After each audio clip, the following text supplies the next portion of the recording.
Kebahagiaan dan kesengsaraan antum adalah tergantung hubungan antum sama Allah. Kapan antum jaga hubungan sama Allah, demi Allah kebahagiaan akan datang. Walaupun antum tinggal di sebuah gubuk yang kecil, walaupun antum cuma makan roti yang kering. Dan kapan antum durhaka dengan sang pencipta Allah, maka terjadilah hal-hal yang tidak diinginkan. Walaupun rumahnya besar, makanannya banyak, mobilnya mewah, penyakitan, punya masalah banyak, sesak dadanya. Itu sudah sunnatullah. Dan Allah mengatakan, walan tajida li sunnatillahi tabdila. Dan kalian tidak akan pernah mendapatkan perubahan dalam sistem yang sudah Allah ciptakan itu. Orang-orang beriman, patuh kepada Allah, kalau kita ikuti langkah mereka sama dengan mereka. Para nabi-nabi, semua nabi sudah disebutkan bagaimana orang beriman bersama mereka selamat dan bagaimana orang-orang kafir di antara mereka dihukum oleh Allah. Pada saat jenazah orang-orang kafir Mekah di perang Badar dikumpulkan, lalu Nabi suruh masukkan ke dalam sebuah sumur, ditumpuk semua jenazah mereka. Lalu apa kata Nabi SAW dalam hadits Bukhari? Wahai fulan bin fulan, dipanggil, wahai Abu Jahal, wahai Umayyah bin Khalaf, wahai fulan, fulan, disebutkan nama-namanya. Apakah kalian sudah mendapatkan apa yang Tuhan kalian ancamkan buat kalian? Sesungguhnya, kata Nabi, aku telah mendapatkan apa yang Tuhanku janjikan untukku. Artinya, karena aku beriman, Allah berikan kemenangan. Kalian sekarang mati dalam keadaan kafir, pasti kalian sudah dapatkan juga ancaman neraka itu. Apa kata Umar bin Khattab di sebelah Nabi SAW radhiyallahu anhu? Ya Rasulullah, apakah mereka mendengar Anda sementara mereka sudah mati? Kata Nabi SAW, sesungguhnya hai Umar, mereka lebih jelas mendengarkan suaraku daripada engkau mendengarkan suaraku. Artinya Allah buat mujizat buat Nabi SAW. Bukan semua orang bisa berbicara dengan orang mati, tapi mujizat. Maka Nabi SAW mengatakan Allah buat mereka mendengar itu. Dan mereka sudah mendapatkan ancaman-ancaman itu. Ada juga buku teman-teman sekalian ditulis oleh Ibnu Rajab rahimahullah. Judulnya itu kalau tidak salah 559 kisah nyata alam barzah. Beli buku itu teman-teman. Sekian banyak kisah tentang kuburan orang-orang saleh, tidak sengaja digali, ditemukan masih utuh jenazahnya. Sekian banyak kuburan orang-orang fasik, ahli maksiat, digali penuh dengan siksaan. Waktu di zaman Muawiyah radhiyallahu anhu, salah satu sahabat Nabi yang mulia, tepatnya kurang lebih 50 tahun setelah perang Uhud. Kalau saya tidak salah terjadi ini di tahun 53, kalau saya tidak salah. Sempat ada mata air yang saluran airnya itu kalau mau ditarik untuk penduduk Madinah melewati kuburannya syuhada Uhud. Hamzah, Mus'ab, Abdullah bin Haram dan sahabat-sahabat Nabi yang lain di perang Uhud, 70 orang itu. Maka Muawiyah mengatakan, coba gali kuburan sebagian syuhada ini supaya saluran airnya bisa lewat, dipindahkan di tempat yang sekarang. Karena perintah khalifah, juga beberapa sahabat hidup zaman itu tidak melarang. Maka dilakukanlah. Subhanallah, di antara yang tergali adalah kuburannya sahabat yang mulia Hamzah dan juga Abdullah bin Haram dan Amr bin Jamuh. 3 sahabat ini yang terutama yang kena galian kuburan itu. Maka mereka memberikan kesaksian dan dinukil oleh para ulama hadis tentang kisah ini, bahwasanya jenazah itu masih utuh dengan pakaiannya. Sampai Jabir bin Abdullah, ayahnya Abdullah bin Haram mati syahid di perang Uhud, mengatakan, aku melihat jenazah ayahku waktu dia perang Uhud 50 tahun yang lalu. Itu menggunakan baju warna putih bergaris-garis hitam. Dan dia kena sobekan pedang itu di bagian pelipisnya. Mati syahid radhiyallahu anhu. Maka dia bilang, saya lihat ayahku masih utuh bajunya, seperti baju baru dipakai. Dan tangannya menutup pelipisnya pada saat dia meninggal. Kalau diangkat tangannya, darahnya ngucur. Itu kesaksian Jabir tentang ayahnya.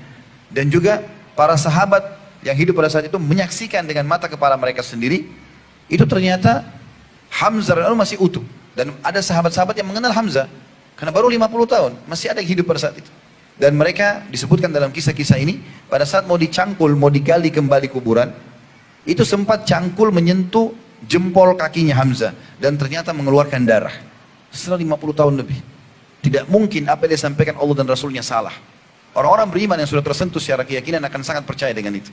Ada seorang Arab Badui masuk Islam teman-teman di zaman Nabi SAW masih hidup. Tergopoh-gopoh dia lari ke Madinah. Masuk ke Madinah, cari mana Muhammad, mana yang namanya Muhammad. Ada utusan Allah di sini? Ada. Datang, ya Rasulullah, saya mau syahadat. Langsung syahadat. Orang-orang pada tanya, kenapa tiba-tiba kau syahadat? Kayak orang yang takut jangan sampai dia tidak sempat syahadat. Maka dia cerita. Dia bilang baru saja terjadi di padang pasir, saya lagi mengembala domba saya, tiba-tiba ada seekor serigala yang mencuri satu domba saya. Karena dombanya besar, serigalanya lebih kecil dari domba tersebut, maka dia keberatan untuk menarik domba itu. Tapi domba ini masih hidup. Maka kata Badui ini, penggembala domba, saya pun mengejar serigala itu sambil memukulnya. Dan dia melepaskan domba saya masih hidup. Tiba-tiba serigala itu berbicara bahasa manusia. Kenapa kau mengambil rezeki yang sudah Allah tentukan untukku? Ini kisah nyata dalam riwayat yang sahih. Maka berkata orang Badui ini, Bagaimana bisa kau berbicara bahasa manusia? Kata serigala tersebut, apakah kau heran dengan aku bisa Allah mudahkan berbicara seperti ini?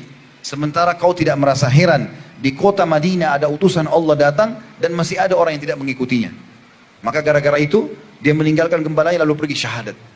Waktu Nabi SAW sampaikan, orang-orang pada terdiam. Apa kata Nabi SAW? Ketahuilah, aku, Abu Bakar dan Umar percaya itu. Artinya apa? Kalian harus percaya informasi ini. Kalau tidak percaya sudah, ini 3 orang ini pasti percaya. Maka orang semua, oh ini berarti kejadian nyata ini. Orang percaya ini adalah orang syahadat. Salah satu sahabat Abu Tamim Ad-Dari radhiyallahu anhu, itu seorang Nasrani. Dia pernah naik kapal. Ini sebab dia masuk Islam radhiyallahu anhu. Dalam riwayat Bukhari panjang lebar tentang kisah Dajjal.